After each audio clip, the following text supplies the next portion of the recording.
2-2, 3-3 minute में conclude करना, only 3 minute. 3 minutes में तो कुछ भी नहीं होगा सर। धन्यवाद अध्यक्ष महोदय। आज इतना ही धन्यवाद दे दो। 3 अध्यक्ष महोदय, सबसे पहले आपका धन्यवाद, आपने बोलने का समय दिया। अभी हम लोग माननीय एंथोनी जी को सुन रहे थे। मैं उनको याद दिलाना चाहता हूं कि हमारा जो FCRA कानून आया,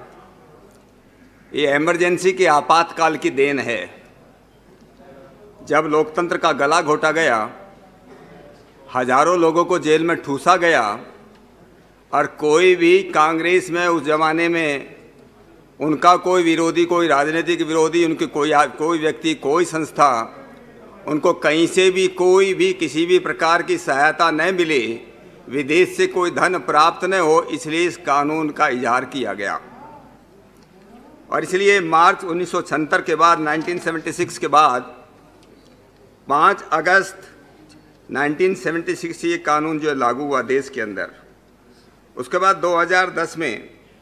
इसमें थोड़ा बदलाव किया गया। 2016 में, 2018 में तो बहुत छोटे छोटे बदलाव थे, संशोधन हुए। आज जो 2020 में हमारी सरकार जो बदलाव लेकर के, संशोधन लेकर के आई है, देखिए प्रत्येक सरकार का ये कर्तव्य है, उनका धर्म है कि वो देश की सुरक्षा के लिए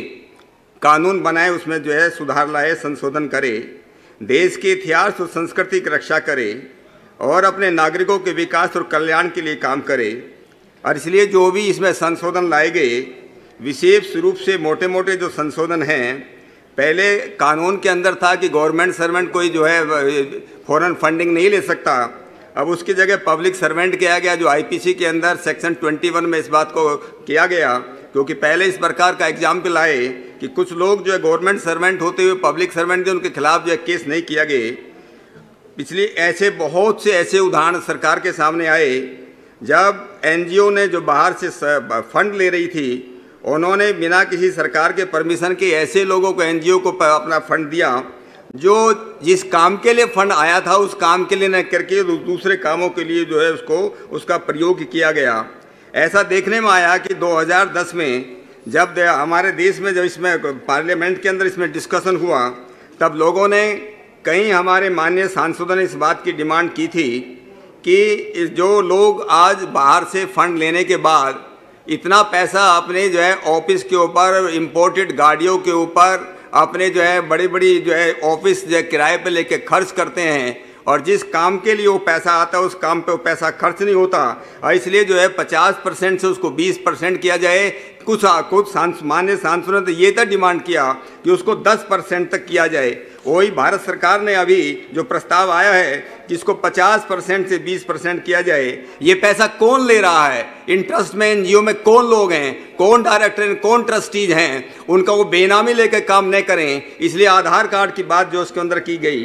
क्या कुछ कभी कभी जांच करने में, क्योंकि पिछले लगभग 2011 से लेकर के और 2019 के बीच में काफ़ी ऐसी संस्थाएं अपने को मिली, लगभग 19,000, जो जिस पर्पज़ के लिए, जिस प्रयोग के लिए जो उनको पैसा मिल रहा था उसमें न खर्च करके उन्होंने दूसरे कामों में अपना वो खर्च कर रहे थे। कभी कभी जांच में समय लगता है, और इसलिए वो 6 महीने की जांच के उसमें एक समय जो है बढ़ाए के लिए, कई बार 6 महीने में नहीं होता तो दोबारा उसको 6 महीने का समय बढ़ाया जाए, ये भी एक संशोधन लाया गया। और कई बार ऐसा होता है कि पैसा उसके बैंकों में पड़ा हुआ है, NGO के बैंकों में पड़ा हुआ है, और उसको जो है उसको कैसे उसको बंद करें, ऐसे कोई प्रोविजन से कोई प्रावधान हमारे कानून में नहीं था। अभी सरकार ये प्रावधान लाई है कि उसके अकाउंट में जो पैसा है उसको जो फ्रीज किया जाए और वो वहाँ से वो जो पैसा न निकाल सके। इसी तरह से जो है सब जो है पूरे देश के अंदर, जहाँ लगभग 22,400 के आसपास जो बाहर से जो पैसा ले रही है, पूरे देश के अंदर हजारों उनके अकाउंट है, जगह जगह देश के हर कोने में ये NGOs बने हुए जो पैसा ले रही है। और भारत सरकार के लिए बड़ा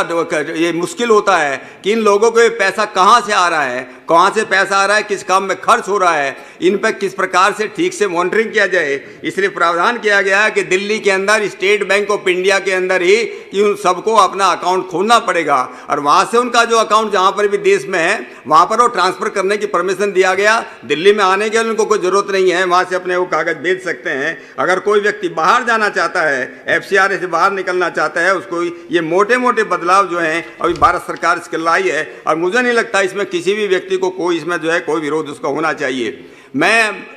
अध्यक्ष महोदय, जहाँ तक NGOs के रोल की बात है कि वो शिक्षा के क्षेत्र में काम करते हैं, सामाजिक आर्थिक विकास के लिए काम करते हैं, कोई धर्म के उसमें काम करते हैं, चाहे बालक हो महिला हो उसमें करते हैं, मैं उन सब का अभिनंदन करता हूं जो NGO इसमें काम कर रहे हैं। लेकिन आज जो हम लोगों का जो बात है कि जो NGO जो बाहर से पैसा लाने के बाद उसका गलत उसका इस्तेमाल करते हैं, देश के खिलाफ काम करते हैं, धर्मांतरण के लिए काम करते हैं, ऐसे लोगों के खिलाफ का जो है कार्रवाई करना बहुत जरूरी है। लगभग 20 वर्षों में लगभग 2 लाख करोड़ इस देश के अंदर जो आए और ये किस प्रकार से पैसा जो खर्च हुआ, मैं माननीय अध्यक्ष महोदय आपके संज्ञान में बात लाना चाहता हूँ। मैं जब पुलिस कमिश्नर था मुंबई के अंदर, हमारे कुछ रिलेशन में यूनाइटेड स्टेट अमेरिका के अंदर वो कुछ पैसे भेजना चाहते थे, कुछ धन भेजना चाहते थे, जो स्ट्रीट चिल्ड्रन होते हैं, जिसको होमलेस चिल्ड्रन है, बच्चे जिनके पास कोई घर नहीं है। तो मैंने पता किया कि मुंबई शहर के अंदर सबसे अच्छी संस्था कौन सी है जो स्ट्रीट चिल्ड्रन के लिए बारे में काम करती है। मैं उसका यहाँ पर नाम लेना, लेकिन मैं आपको ये बताना सब माननीय सांसदों के सामने बात रखना चाहता हूँ। जब मैंने पता किया उनका जो इंटरनेट पर जो उनकी डिटेल थी उसमें पता किया कि ये मुंबई के अंदर 6 स्कूल चलाते हैं। और जब मैंने उसको पता किया, इसकी जांच करवाई, तब मुझे मालूम चला वो एक भी स्कूल नहीं चलाते। केवल जो है एक दिन में जो है केवल 1 घंटा एक रेलवे प्लेटफॉर्म पर जो है लगभग 15-20 बच्चों को बुला करके उनको वहाँ पर जो है थोड़ा उनको कुछ शिक्षा देते हैं और वो 6 स्कूल ऐसे करके वो करते हैं। मैं कहता हूँ कि कुछ हमारे देश के अंदर दुर्भाग्य से हम जो है पहले जब जिस पर गुलाम अंग्रेज लोग यहाँ पर वो करते थे और जब जिस प्रकार से NGO और आदिवासी क्षेत्रों के अंदर हमारे जंगलों में जिस प्रकार से, अध्यक्ष महोदय मैं अभी जल्दी खत्म करने वाला हूँ, तो मैं आपसे ये निवेदन कर रहा था कि कुछ लोग जो लोगों के आके व्हाइट मैन बर्डन है, ये सफ़ेद आदमी के ऊपर बहुत बड़ा भार है कि दुनिया को जो है संस्कृति सिखाई जाए, दुनिया को कल्चर सिखाई जाए। और जिन लोगों ने जो है एजुकेशन की मिनट्स जो मैकाले की पढ़ी होगी, उन मैकाले की मिनट्स में बात बड़ी क्लियर लिखी हुई है कि ये एजुकेशन जिस प्रकार से हमारे देश में दी जाएगी, जिस होगा उस समय किस तरह से यहाँ पर क्रिश्चियनिटी बढ़ने वाली है। नॉर्थ ईस्ट का हिसाब सबको मालूम है कि नॉर्थ ईस्ट के अंदर क्या हुआ। नॉर्थ ईस्ट के अंदर पिछले 50 वर्षों में वहाँ पर किस प्रकार से वहाँ का नक्शा बदल गया, किस प्रकार से वहाँ पर हमारी जो खत्म हो गया और किस प्रकार से एक पर्टिकुलर जो वहाँ पर रिलीजन में आ गया, किस प्रकार से इंसर्जेंसी बढ़ी। इसके ऊपर रिपोर्ट है, गवर्नमेंट के अंदर रिपोर्ट है, इंटेलिजेंस रिपोर्ट है कि वहाँ पर किस प्रकार से इंसर्जेंसी बढ़ाई गई। ये पैसा जो FCRA से वहाँ पर पैसा आ रहा था, किस प्रकार से नॉर्थ ईस्ट के अंदर जो इंसर्जेंसी को किया गया। मैं आपको ये बताना चाहता हूँ अध्यक्ष महोदय जी कि उड़ीसा के अंदर 1999 में जब बहुत लोगों को बात मालूम होगी, वहाँ पर एक जो है ऑस्ट्रेलियन जो वहाँ पर मिशनरी काम करते थे, ग्राहम स्टेन्स थे, उसके बारे में इतना हल्ला हुआ इस देश के अंदर कि जब ग्राहम स्टेन्स की जो है हत्या हुई, जिस प्रकार से हत्या हुई वास्तव में गलत था। उसके 2 बच्चों के साथ जिस प्रकार उनको जलाया गया, लेकिन इसके इन्वेस्टिगेशन के बारे में बताना चाहता हूँ, ये रिकॉर्ड पर है। ये CBI ने इस केस का इन्वेस्टिगेशन किया और CBI ने उस बात का इन्वेस्टिगेशन किया, उड़ीसा की क्राइम ब्रांच ने इसका इन्वेस्टिगेशन किया, उसके बाद जस्टिस DP वाधवा कमीशन बना और सब लोगों ने ये बात लिखी है कि ग्राहम बेल सबने कहा कि वहाँ पर आदिवासियों का जो धर्मांतरण किया जा रहा था, ये सबसे बड़ा कारण था उसको वहाँ पर उसके लोग जो खिलाफ हुए। और केवल ये बात नहीं है अध्यक्ष महोदय, वहाँ पर जो है इस समय मैं नाम लेकर के बता रहा हूँ, इस समय जो वहाँ पर अधिकारी उसको सुपरवाइज कर रहा था CBI के अंदर केस, इस समय वो केरला के अंदर केरला का DGP है, उसने जो है उसको जब वो वहाँ पर जो है उस समय डायरेक्टर CBI को कांग्रेस के एक बड़े लीडर ने, मैं उसका नाम नहीं लेना चाहता यहाँ, कांग्रेस के एक बहुत ही वरिष्ठ नेता ने डायरेक्टर CBI को बुलाया और उनको कहा उसमें, क्योंकि ग्राहम बेल और उसके चेलों के खिलाफ यह आया कि लगभग 30 आदिवासी लड़कियों को जिस प्रकार से सेक्सुअली मोलेस्ट किया गया, जिस प्रकार से वहां पर धर्मांतरण किया गया, ये सबसे बड़ा कारण था कि वहां पर ग्राहम स्टेन्सवेल की इस प्रकार से हत्या हुई। और उनको कांग्रेस के बड़े नेता ने बुला करके डायरेक्टर CBI को ये बोला कि जो ये बातें सब चार्जशीट से निकाल लो, ये बात रिकॉर्ड पर नहीं आना चाहिए, किसी भी क्रिश्चियन मिशनरी के खिलाफ ये बात नहीं आना चाहिए। मैं इसलिए अध्यक्ष महोदय मैं आपको ये जिस प्रकार से वहां पर जो काम हो रहा था, मेरे कहने का मतलब ये है, एक मैं कुछ उदाहरण देना चाहता हूं, अजय नंदन चौधरी भी इस बात को जानते हैं। Compassion international